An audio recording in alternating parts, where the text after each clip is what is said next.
dibarengin semuanya. Sebenarnya irit sih lebih tepatnya. Biar irit.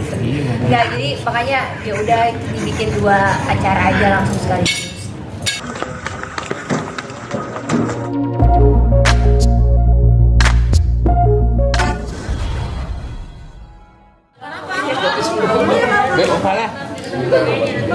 Aman ya? Ayo, bismillah. Ayo. Silakan. Ada petar. Ayo. Habib Lolo. Siap. Oke, Bib, doanya. Belum. Udah belum? Yuk. Akikah serta ulang tahun Ashila. Jadi alhamdulillahirrahmanirrahim, hari ini sengaja. Jadi sebenarnya Kalisa memang ulang tahunnya tanggal 18 Oktober. Terus Bayi kan kemarin lahirnya tanggal 13. Tiba-tiba tadinya nggak mau ada acara. Malam Senin dadakan Habib bilang itu bisa akikah aja langsung bikin syukuran. Aku bilang, Habib, ini baru 5 hari lo lahiran. Akhirnya cerita kalau akikah tuh sebaiknya disegerakan gitu. Jadi sebelum 7 hari udah diakikahin. Ini barengin aja. Jadi ini rencana acaranya Hamil 2, baru persiapan segala macam, tapi ya bismillah aja. Kebetulan juga jatuhnya di bulan Rabiul Awal juga, insya Allah banyak berkahnya. Tujuannya itu tadi sih, mau akikah biar Khadijah menjadi anak yang soleha, dan juga ulang tahunnya Kalisa dibarengin biar juga sekalian didoain juga. Dan bertepatan juga tadi dengan Maulid Nabi juga, biar semuanya dapat berkah lagi gitu. Jadi dibarengin semuanya. Sebenarnya irit sih lebih tepatnya. Biar irit. Nggak, jadi makanya ya udah dibikin 2 acara aja langsung sekaligus. Acaranya apa aja sih, boleh jelasin? Iya, jadi karena Kalisa lagi suka sama Princess Elsa, nuansanya ya udah pakainya nuansa yang tetap girly tapi masuk semuanya. Habib mau dipingin nggak mau, ya udah akhirnya purple, tapi bukan baru muda ya gitu. Jadi ya udah. Nah, ini kan muda, bukan ungu. Ini ungu muda. Nggak tua. Hah? Nggak tua. Enggak, muda tuh maksudnya dudanya waktu muda. Sekarang udah nggak duda. Masih muda lah. Tua lah. Muda. Alamat nambah. Jangan jadi perkara, Bib. Jadi kayak gitu. Jadi temanya memang Elsa. Kebetulan kan Elsa kan adik kakak gitu. Ya udah di sini aku bikinnya kayak Ana dan juga ada Elsa. Jadi ya dipadu-padan aja sih sebenarnya biar anaknya juga happy. Kalau Habib temanya ya ikut-ikut aja, ya udah nggak apa-apa gitu. Kak Kalisa, ini kan Kalisa sama adiknya mungkin jaraknya nggak terlalu jauh nih. Udah sempat ada rasa cemburu nggak sih sama adiknya? Alhamdulillah Kalisa sampai hari ini nggak punya rasa cemburu sama adiknya, bahkan disayang, diciumin, dipelukin, Ngomong.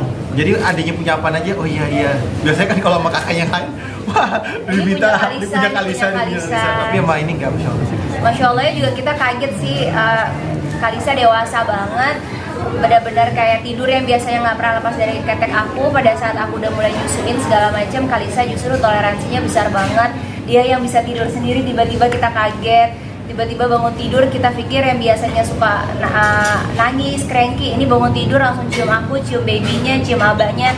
Kalisa ke depan dulu ya ibu, gitu, bye bye baby, gitu. Jadi dia nggak sama sekali nganggep adiknya itu saingannya, malah dia nganggep itu memang adiknya dia, kayak kakak-kakaknya memperlakukan dia. Makanya alhamdulillahnya karena kakak-kakaknya itu memperlakukan dia sangat baik, sehingga dia gunain itu juga ke adiknya gitu. Jadi alhamdulillahnya memudahkan kita banget ya. Jadi akunya alhamdulillah, cuman ya masalahnya itu aja sih paling kalau ibu menyusui baru lahir ya Bib ya.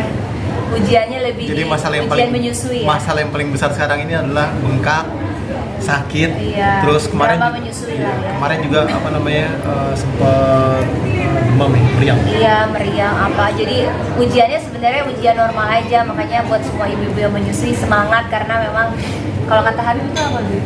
Pahala yang besar yang Allah berikan dan nikmatin nyusuinnya, sakitnya karena penggugur dosa. Jadi kalau mau gugurin dosa, ayo nyusuin anaknya. Jangan, tapi jangan nyusuin yang udah gede juga. Anak yang udah gede maksudnya. Jadi habis itu setiap kali aku udah mulai nyerah gitu kayak aduh ini banget, habis selalu bilang itu setiap tetesnya mengalir tuh pahala gitu, sakitnya pengubur dosa. Ya udah jadi penyemangat aku untuk mengasihi kayak Kalisa sampai 2 tahun insya Allah ya dari Habibnya gitu, karena lumayan apa ya, lumayan kayak baru lagi gitu, setiap anak punya cerita yang berbeda-beda ternyata.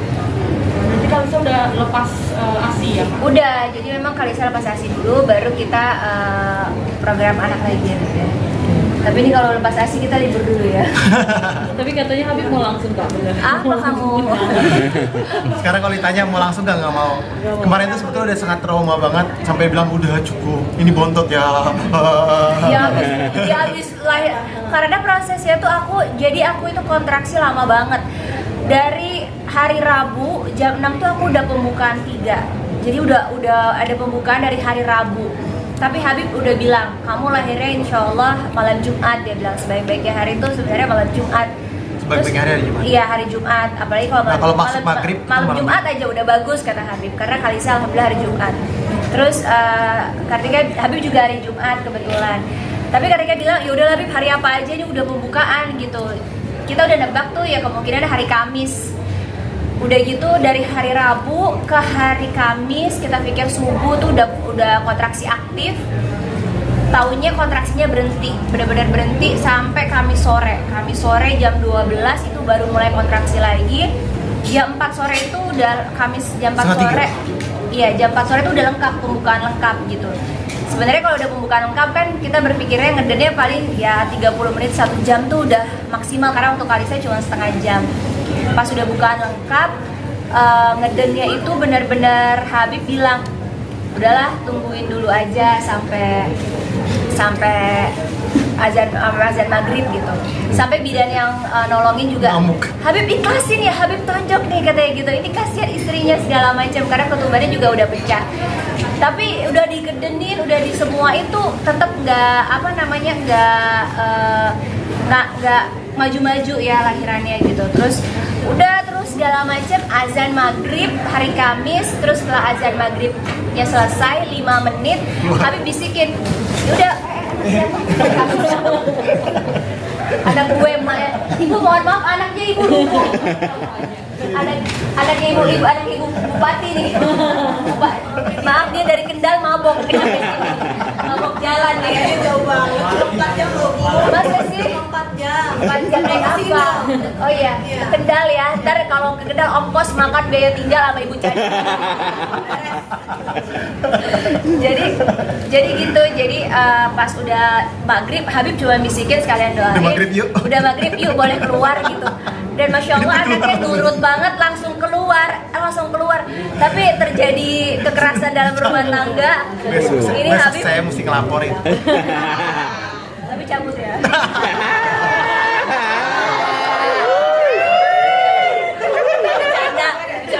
Jangan yang dijadiin headline yang ini. Jangan dong. Baik banget loh. Jangan dong. Yuk marahin yuk teman-teman. Jadi aku yang bingungnya pada saat aku lahiran kan pegangan kayak pegangan. Begini dia begini nyengkrem nih tuh, begini kan dicekrem Enggak, tadi kan enggak sengaja. Kan enggak Bib gini tuh, Bib kukunya lebih dikit. lebih banyak. Tampar ya. Nah sebetulnya kalau ditanya bukan hanya tangan, di belakang sini juga dicakar. Masa sih Bib? Iya, jadi pas pegangan ke belakang, saya kan ada di belakang posisinya. Coba aku praktekin. Saya mesti ada di belakang, jadi di belakang saya tuh dicakar sebetulnya. Enggak Bib, enggak yang lucunya lagi, aku teriak kan. Ini ada bekas sekarang masih ada. Gitu pas aku teriak, Habib juga lebih kenceng. Gitu. Aku pikir kenapa? Aku sampai berhenti teriak ngeliat ke Habib gitu. Terus aku pikir dia kan punya cedera di pinggang, di paha. Aku pikir cederanya kenapa gitu. Tiba-tiba, lagi pas sudah lahir aku tanya tadi kenapa Habib teriak? Ini kamu cakar kata Habib gitu. Tapi bener cakarannya. Habib berbekas juga loh. Enggak sayang. Saksi matanya lebih Enggak. banyak tuh. Dia disentuh aja merah. Enggak. Enggak, tadi kan contoh. Enggak, contohnya beneran. Kukunya lebih dikit. Lebih banyak. Lebih banyak. Tapi kakakku berarti yang pelajaran video ini lebih sakit. Wah, ini Lebih sakit nikmat, banget. lebih nikmat. Kalau bicara nikmat, sebetulnya bohong, nggak ada yang bilang nikmat. Kalau ada yang dibilang di tiup keluar juga nggak mungkin di tiup keluar, karena prosesnya juga berat dan sangat-sangat berat. Karena apa? Karena ternyata lapisannya itu banyak, ya kan? Lapisan mulut rahim itu banyak sebetulnya. Tebel ya. Tebal, dan juga keluarnya itu prosesnya juga dengan kehendak Allah Subhanahu Wa Taala. Ada yang gampang, ada yang susah. Ada yang setengah gampang, ada yang setengah susah. Ada yang susah banget, ada yang gampang banget. Kayak saya punya adik itu lahirnya di jalanan, sangat gampang. Jadi saya punya adik nomor 3 itu lahirnya di jalan Kampung Melayu. Tanpa digedenin ya. Tanpa digedenin keluar sendiri. Lahir di jalanan, jatuh ke bawah. Gampang itu. Jatuh ke jalanan. Nah, udah tapi yang aku yang terakhir. Yang terakhir kamu tuh susah, berat, dan ingat ya, di situ adalah pengorbanan seorang orang tua yang melahirkan kita sebagai anak. Kira pengorbanan istri. Ya, pengorbanan istri yang telah luar biasa dahsyatnya. Semoga Allah berikan keberkahan, dan juga Allah berikan keberkahan kepada semua yang masih Semoga memiliki suaminya orang tua. setia. Amin. Semoga suaminya jadi makin sayang. Gak nambah. Amin. Ya Allah. Jangan ambil 5 tahun berubah. Nah, jadi intinya gini, proses Gak mau dibahas loh. iya, amin. Jadi makin sayang nggak pas ngeliat? Makin sayang, masya Kasih Allah. hadiah dong, Bib. Mau dikasih hadiah apaan? Apa? Gak ada, Bib. Ntar Hadiahnya? minta beneran keder. Nggak, intinya gitu. Ketika melihat seorang suami, ketika melihat istrinya melahirkan, berarti dia mengetahui bahwasanya ibunya pun melahirkan dia dengan perjuangan yang sangat berat, perjuangan yang dahsyat. Melahirkan, belum lagi dramanya yang nyusuin dan lain sebagainya. Beruntunglah kalian semua yang memiliki ibu di rumah. Ingat, kalau punya ibu di rumah beruntung. Kalian punya nabi di rumah. Sebagaimana Rasulullah dalam hadisnya menjelaskan, celakalah kamu kalau kamu tidak berbakti terhadap ibumu, padahal ibumu ada di rumahmu. Padahal doamu dikabulkan sama Allah. Doanya dikabulkan. Kamu punya surga di rumah. Jadi kepada anak-anak di rumah, ya kan, masih memiliki orang tua, ayo muliakanlah orang tuamu. Ridallah fi ridha walidain, wabdullah ba'du walidain, sakhtullah sakhtullah walidain. Ridhonya Allah terletak pada ridhonya orang tua. Sayangi, cintai, dan berharap keberkahan dan ridhonya Allah dari orang tuamu. Minta apa nih pasti dikabulin sama Allah. Karena apa? Doanya orang tua itu tanpa hijab sampai ke langitnya Allah Subhanahu Wa Taala. Makanya ibu nggak boleh sembarangan nyumpain anak. Ibu nggak boleh sembarangan ngata-ngatain anak. Ibu Bahkan jangan ngomong sembarangan anak maki-maki nggak anak. boleh. Nggak boleh. Iya, banyak sih yang itu yang harus ajarin juga. Bahkan kita ngomong, ini anak nakal banget, itu tuh Boleh. nggak boleh keluar dari mulut seorang ibu karena ternyata menjadi doa. Ya, jadi itu sih paling yang tahu proses lahirannya nikmat. Makanya kayak mau punya anak 11, aku mikirnya mungkin punya anak 11-nya kan nanti punya mantu gitu. Punya mantu berarti Anak 5 tambah 11. Ada yang istrinya 2 dong berarti. nggak boleh. 11. Kalau keinginan udah tercapai, jangan anak yang disuruh capai. Tunggu itu. Anak ada berapa? Ya kan maksudnya Anak 5. kan tambah 1 lagi. 11. 11 berarti kan mantunya nambah 1. Berarti ada yang punya anak bini 2 dong. Ya Allah. Sajid mau bini 2. Nambah 2 nikah ya. Dari sebelumnya ada beratnya sekarang menjadi masuk anak kamu juga, maaf kamu mungkin dan sekarang udah ada lagi. Enggak, semuanya nikmat prosesnya buat aku, anak-anak juga masya Allah. Justru banyak Kita punya anak yang luar biasa dahsyat apa? Yang pertama, anak kita nggak perlu diatur dengan atur dirinya sendiri. nurut. Nurut. Nah, perlu diatur pasti. Kita udah bikin sistematisnya, aturannya, rulesnya, anaknya ngikutin. Alhamdulillahnya, makanya kalau orang bilang lu enak amat sih mau punya anak banyak bla bla bla, karena alhamdulillahnya kami punya anak-anak yang patuh, nurut, terus juga bisa bekerja sama dengan baik, dalam arti haknya mereka tetap kita berikan. Mereka juga sebagai anak punya tanggung jawab yang mereka juga sudah tahu tanggung jawabnya apa, menghormati orang tua. Tanggung jawabnya apa? Mereka harus belajar, mereka harus menuntut ilmu, karena itu yang kita harapkan gitu. Mereka harus punya adab akhlak. Jadi tanggung jawabnya bukan tanggung jawab yang berat. Anak siapa nih? Ganti lagi. Oh, bagus banget. Hai dulu ya, aku ulang tahun ya. Kalisa punya baby, happy nggak? Ibu tanya dulu. Iya, nggak usah dihitungin banyak. Kalisa happy nggak ulang tahun? Punya baby happy nggak? Siapa nama adanya kalau ibu boleh tahu? Khadijah siapa? Oh, Khadijah Alia Basira. Gitu, jadi memang kita mendidiknya dengan cara benar-benar disiplin, karena buat kita pendidikan formal itu nomor kesekian. Yang pertama tuh adab akhlak dulu, karena ketika adab akhlaknya baik, kita di rumah tuh orang tua jadinya nikmat banget gitu. Jadinya semuanya berasa apa ya, berasa indah banget, dan itu yang aku rasain sebagai ibu. Mulai dari Ipeh, karena masya Allah juga adab akhlaknya, ilmunya, bahkan sekarang menurut aku dia lagi mencari keridhoannya Allah dan juga mengikuti jejak Rasulullah juga yang ingin menghafal Quran, hatamkan Quran, mau belajar hadis dan lain sebagainya. Itu buat aku kebanggaan di atas segala-galanya gitu. Jadi kayak sebagai ibu tuh itu udah menjadi kebanggaan aku banget. Sajid, Syatir, adik-adiknya yang berproses juga yang di rumah belajar adab akhlak meskipun dengan penuh drama, penuh menguras emosional juga. Ada yang punya kendala. Jadi kita bersyukur juga gitu. Masya Allahnya Kalisa juga yang akhirnya juga belajar juga adab akhlak, gimana cara dia menghormati kakak-kakaknya, gimana dia menyayangi kakak-kakaknya, mengalah dengan adiknya dan lain sebagainya. Makanya sebagai orang tua kita fokusnya cuma di adab akhlak.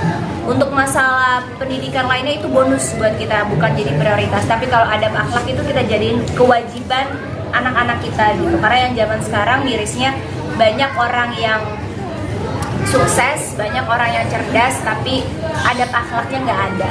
Padahal adab akhlak itulah yang bisa menyelamatkan dia di dunia akhirat. Fatih kan juga sering balas-balasin komen netizen nih, karena netizen kan sering ngomong kayak ngebeda-bedain antara anak sendiri dengan Itu drama ibu menyusui yang kemarin loh. apa baju ibu seperti apa sih kak? Nggak baca di Instagram aku.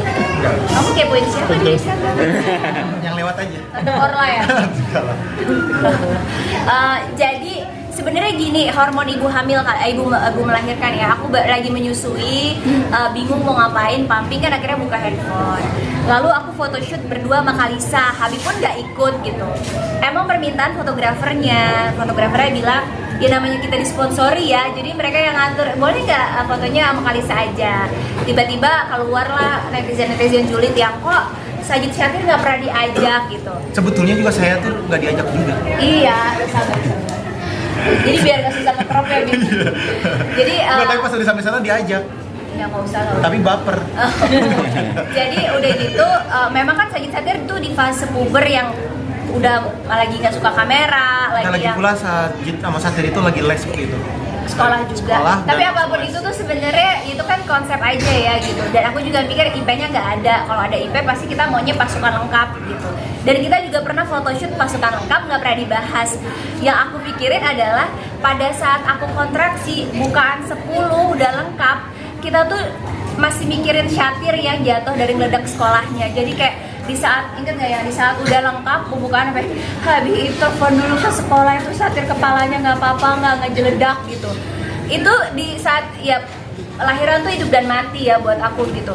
Di saat semules itu, sesakit itu, aku harus mikirin juga anak yang lain tanpa kan aku harus bilang gitu. Makanya buat aku ketika aku inget itu, ngebaca itu tuh kayak, kok kalian cuma ngeliat photoshoot yang cuma 1-2 jam, kalian nggak lihat perjuangan aku bertahun-tahun bersama anak-anak gitu, dengan segala upaya terbaik aku gitu. Makanya pada saat aku baper tuh gara-gara itu sih.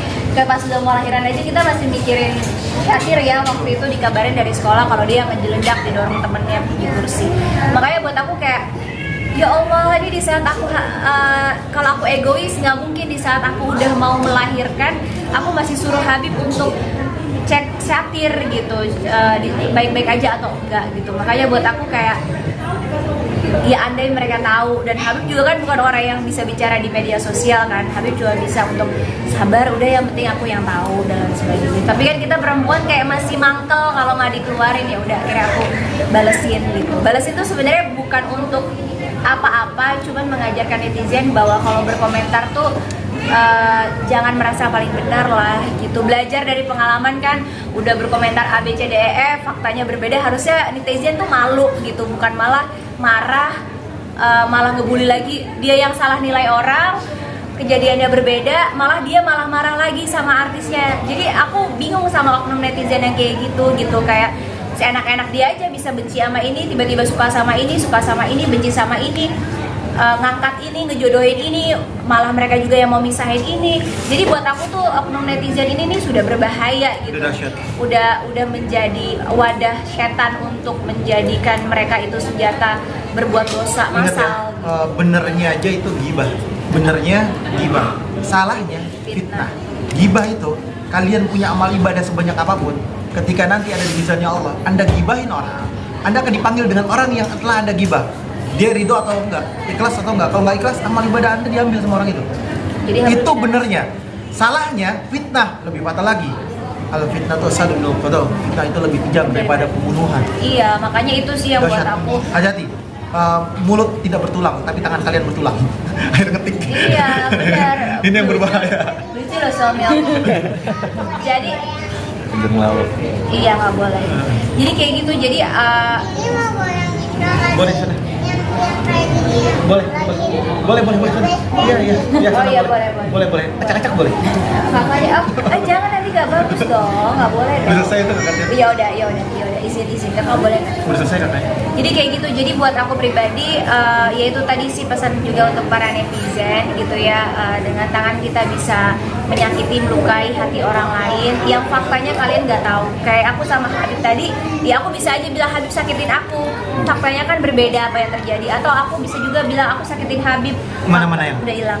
Faktanya juga berbeda. Jadi buat aku kayak berkomentar, kalau yang bahagia juga harusnya ikut berbahagia. Ketika ada orang yang terkena musibah, kita cukup mendoakan gitu. Jadi jadilah netizen yang positif. Itu aja sih. Aku agak trauma sebenarnya dengan media akhirnya. Ya, Boleh. Karim. Sudah aku bilang boleh. Boleh. Mar.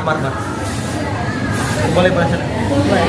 Kayak apa lagi? Habib mengulas sedikit. Habib, Rizky bilang nih ada cerita. Aduh, kalau bahas Rizky Bilar nanti nggak naik kita yang ini deh. Assalamualaikum. Warahmatullahi wabarakatuh. Kita udah punya anak laki-laki dan perempuan. Nanti kalau mau Rizky Bilar nanti next time. Nanti saya panggil Rizky Bilar.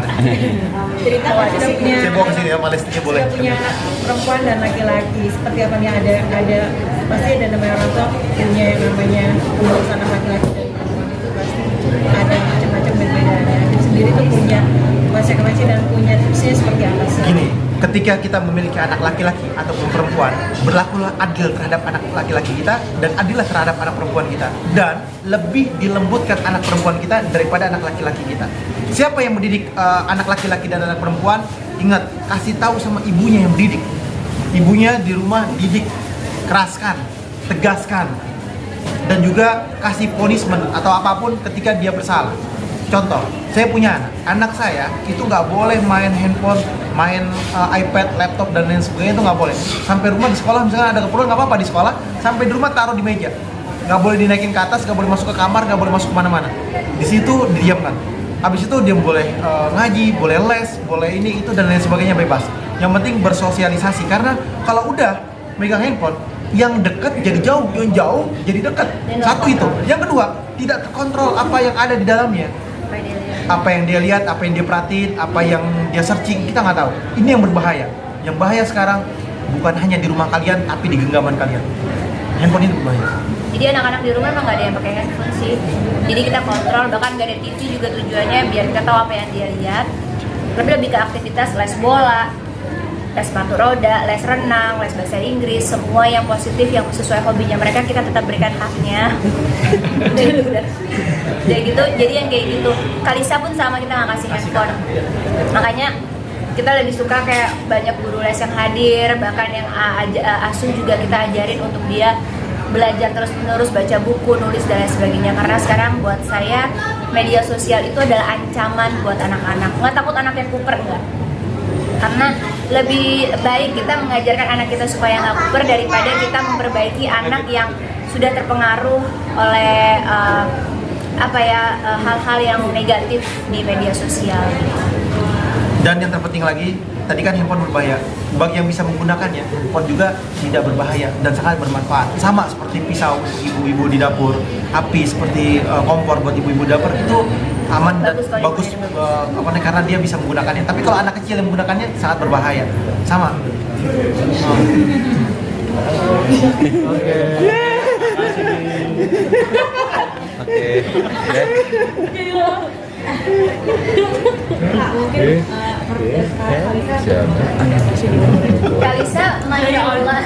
Kalisa masya Allahnya itu udah diajarin ngaji segala macam, baca doa yang hari-harian. Dia untuk dia itu kenapa dia jadi iseng karena kan dia nggak ada gadget, jadi dia selalu berkomunikasi sama orang tuanya. Kalau anak-anak lain mungkin bisa anteng kasih handphone diem gitu, tapi dia nggak mau berkomunikasi. Kenapa anak aku akhirnya berkomunikasi, main canda gurau kayak barusan tuh, karena memang hari-harinya seperti itu. Jadi dia juga punya bonding sama bapaknya, sama ibunya, sama orang rumah gitu. Jadi ketika dia ketemu sama orang pun dia punya adab akhlak juga, dia juga belajar juga bagaimana caranya berkomunikasi. Itu sih positifnya, makanya kita tetap kekeh untuk tidak mengenalkan anak-anak gadget sampai kapan? Sampai dia bisa bertanggung jawab atas apa yang mereka lakukan. Kayak Sajid udah 10 tahun, dia tetap kayak kalau mau chatting sama teman-temannya gitu, itu pakai handphone aku, ini di handphone bunda, so aku bisa kontrol apa yang dia percakapkan, apa yang dia mau bikin dan lakuin. Kapan siapnya kasih? Kayak IP udah kita kasih, udah 17 tahun dan di luar negeri. Alhamdulillahnya di Hadromut nggak ada sinyal. Susah Jadi, sinyalnya itu cuma ada seminggu sekali pakai wifi di pesantrennya atau sugohnya. Sehingga dia juga nggak bisa mengakses. Tapi lebih mudah untuk IP daripada teman-temannya yang kaget pada saat lepas sama gadget. IP cuma ketawa doang dan sambil baca buku. Oh, saya di rumah udah nggak pakai gadget gitu. Jadi itu yang buat kita tetap kekeh berdua ya, untuk tetap melarang anak-anak menggunakan handphone sampai mereka bisa bertanggung jawab atas apa yang mereka lakukan. Jangan sampai banyak sekarang anak-anak kecil yang akhirnya dilaporin UITE, ibunya yang minta maaf, bapaknya yang datang minta maaf. Iya, sampai sempat kita juga. Ibu ini siapa itu? Iya, ibu udah tahu kan. Dan ibu ngobrol lagi boleh? Nah, jadi kayak gitu. Jadi sampai dia bisa mempertanggungjawabkan ya. Jangan sampai kita kasih gadget, anak kita head speech atau apa, kita yang akhirnya bertanggung jawab atas kelakuan anak kita. Tapi kalau anak kita sudah tahu yang mana baik, mana benar, ketika dia melakukan sesuatu, dia udah bisa bertanggung jawab atas apa yang dia lakukan. Oke. Terima kasih. Terima kasih banyak. Mas, makan ya, itu di belakang masih banyak orang. Yuk, fotonya.